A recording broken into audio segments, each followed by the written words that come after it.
Item ಯಾವುದೇ ಇರಲಿ try ಮಾಡಿ ಆಚಿ ಚಿಕನ್ ಮಸಾಲಾ. ಚಿತ್ರರಂಗದಲ್ಲಿ ದಳಪತಿಯಾಗಿ ಮೆರೆದಂತ ವಿಜಯ್ ಈಗ ತಮಿಳುನಾಡಿನ ಅಧಿಪತಿಯಾಗಿ ಸಿಂಹಾಸನ ಏರಿದ್ದಾರೆ.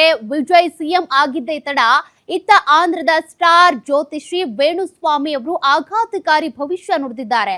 ತ್ರಿಷಾ ಇಲ್ದೇ ಇದ್ರೆ ವಿಜಯ್ ಪರಿಸ್ಥಿತಿ ಏನಾಗ್ತಾ ಇತ್ತು? ರಾಜಕೀಯದ ಈ ಹೈ ವೋಲ್ಟೇಜ್ ಕಿಚ್ಚಿನ ಕಂಪ್ಲೀಟ್ ರಿಪೋರ್ಟ್ ಇಲ್ಲಿದೆ ನೋಡಿ.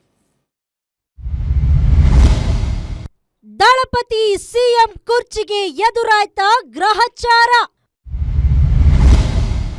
ವಿಜಯ್ ಟಿವಿಕೆ ಸರ್ಕಾರ ಒಂದೇ ವರ್ಷಕ್ಕೆ ಉರುಳುತ್ತಾ?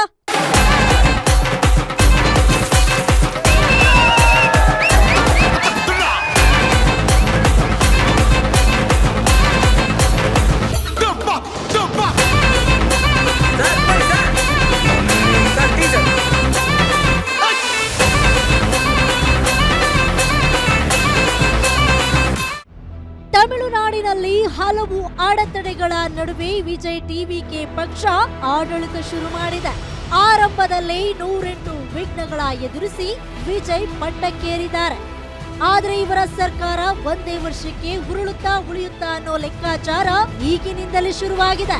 ಅದೃಷ್ಟ ದುರಾದೃಷ್ಟಗಳ ನಡುವೆ ಈಗ ದಳಪತಿ ವಿಜಯ್ ಅವರ ರಾಜಕೀಯ ಭವಿಷ್ಯದ ಬಗ್ಗೆ ಭಾರಿ ಚರ್ಚೆ ಶುರುವಾಗಿದೆ. ಇದಕ್ಕೆಲ್ಲ ಕಾರಣವಾಗಿದ್ದು ಆಂಧ್ರದ ಪ್ರಖ್ಯಾತ ಜ್ಯೋತಿಷಿ ವೇಣುಸ್ವಾಮಿ. ರಶ್ಮಿಕಾ ಮಂದಣ್ಣ ಲೈಫ್ ಬದಲಿಸಿದ ಖ್ಯಾತಿ ಇವರದ್ದು. ಈಗ ಇವರ కన్ను విజయ్ ಸರ್ಕಾರದ ಮೇಲೆ బిద్దిದೆ. సో విజయ్ జాతకరీత్యా అలాగే విజయ్ త్రిష కాంబినేషన్ కనుక తీసుకున్నట్లయితే వాళ్ళ కాంబినేషన్ ఏకనాడి కాంబినేషన్ అయ్యింది కాబట్టి ఒకవేళ త్రిష లేకుండా ఉంటే విజయ్ యొక్క రిజల్ట్ వేరే రకంగా ఉండేది. బట్ విజయ్ జాతకరీత్యా కనుక గమనించినట్లయితే తమిళనాడు రాష్ట్ర జాతకరీత్యా గమనించినట్లయితే ఒకవేళ విజయ్ సీఎం అయినప్పటికీ కూడా ఖచ్చితంగా తమిళనాడులో మళ్ళీ ఎలక్షన్లు వచ్చేటువంటి అవకాశాలు 100కి 1000% కనిపిస్తా ఉన్నాయి. ವೇಣುಸ್ವಾಮಿ ಹೇಳುವ ಪ್ರಕಾರ ವಿಜಯ್ ರಾಜಕೀಯ ಯಶಸ್ಸಿನ ಹಿಂದೆ ನಟಿ ತ್ರಿಷಾ ಅವರ ಜಾತಕದ ಪ್ರಭಾವ ದೊಡ್ಡದಿದೆ. ವಿಜಯ್ ಪಕ್ಕದಲ್ಲಿ ತ್ರಿಷಾ ಇಲ್ಲದಿದ್ರೆ ಅವರ ಜಾತಕದ ಫಲವೇ ಬೇರೆಯಾಗ್ತಿತ್ತಂತೆ. ಈ ಇಬ್ಬರ ಜಾತಕ ಚಕ್ರಗಳ ಗ್ರಹಗತಿಗಳ ಮಿಲನವೇ ವಿಜಯ್ ಅವರನ್ನ ಇಂದು ತಮಿಳುನಾಡಿನ ಸಿಎಂ ಸ್ಥಾನಕ್ಕೆ ತಂದು ನಿಲ್ಲಿಸಿದೆ ಎಂಬುದು ವೇಣುಸ್ವಾಮಿ ವಾದವಾಗಿದೆ. ತ್ರಿಷಾ ಅವರ ಜಾತಕದ ಪ್ರಭಾವ ವಿಜಯ್ ಅವರ ಅದೃಷ್ಟವನ್ನ ರಾಕೆಟ್ ವೇಗದಲ್ಲಿ ಹೆಚ್ಚಿಸಿದೆ ಎಂದಿದ್ದಾರೆ ಸ್ಟಾರ್ ಜ್ಯೋತಿಷಿ. ಸಿ ಜೋಸೆಫ್ ವಿಜಯ್ ಎನ್ನುம் நான்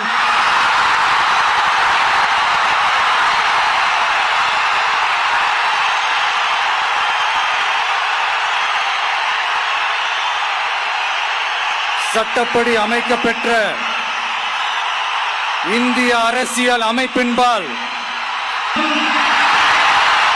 அரசியல் அமைப்பிற்கும் சட்டத்திற்கும் இணங்க அச்சமும் ஒருதலை சார்பும் இன்றி விருப்பு வெறுப்பை விலக்கி பலதரப்பட்ட மக்கள் அனைவருக்கும் நேர்மையானதை செய்வேன் என்றும் ஆண்டவன் மீது ஆணையிட்டு உறுதிமொழிகிறேன். ದಳಪತಿ ವಿಜಯ್ ಮುಖ್ಯಮಂತ್ರಿಯಾಗಿ ಪ್ರಮಾಣ ವಚನ ಸ್ವೀಕರಿಸ್ತಾ ಇದ್ದಂತೆ ಇಡೀ ತಮಿಳುನಾಡು ಹಬ್ಬದಂತೆ ಸಂಭ್ರಮಿಸ್ತಾ ಇದೆ. ಆದರೆ ವೇಣುಸ್ವಾಮಿ ಮಾತ್ರ ಈ ಸಂಭ್ರಮಕ್ಕೆ ತಣ್ಣೀರು ಸುರಿದಿದ್ದಾರೆ. ವಿಜಯ್ ಸಿಎಂ ಆಗಿರಬಹುದು, ಆದರೆ ಅವರ ಸಂಭ್ರಮ ಕೇವಲ 1 ವರ್ಷಕ್ಕೆ ಸೀಮಿತ ಎಂಬುದು ಇವರ ಆಘಾತಕಾರಿ ಭವಿಷ್ಯ. ಸಿಎಂ ಪದವಿ ಅಲಂಕರಿಸಿದ್ರೂ ವಿಜಯ್ ಅವರಿಗೆ ದೀರ್ಘಕಾಲ ಅಧಿಕಾರ ನಡೆಸುವ ಅದೃಷ್ಟವಿಲ್ಲ ಅಂತ ಹೇಳುವ ಮೂಲಕ ದೊಡ್ಡ ಸಂಚಲನ ಮೂಡಿಸಿದ್ದಾರೆ.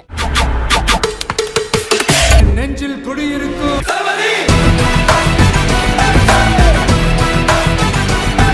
ವಿಜಯ್ ಸರ್ಕಾರ ಉರುಳಲು ಕೇವಲ 1 ತಿಂಗಳು, 6 ತಿಂಗಳು ಅಥವಾ ಅಬ್ಬಬ್ಬ ಅಂದ್ರೆ 1 ವರ್ಷ ಮಾತ್ರ ಬಾಕಿ ಇದೆ ಅಂತ ವೇಣುಸ್ವಾಮಿ ವಿಡಿಯೋ ಮೂಲಕ ಬಾಂಬ್ ಸಿಡಿಸಿದ್ದಾರೆ. ತಮಿಳುನಾಡಿನಲ್ಲಿ ಮತ್ತೆ ಈ ಚುನಾವಣೆ ಎದುರಾಗುವ ಸಾಧ್ಯತೆ 100ಕ್ಕೆ 100ರಷ್ಟಿದೆ ಎಂದು ಭವಿಷ್ಯ ನುಡಿದಿದ್ದಾರೆ.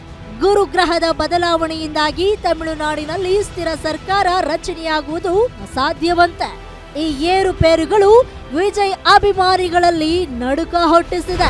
ಕೀರ್ತಿ Patil, film bureau, guarantee news.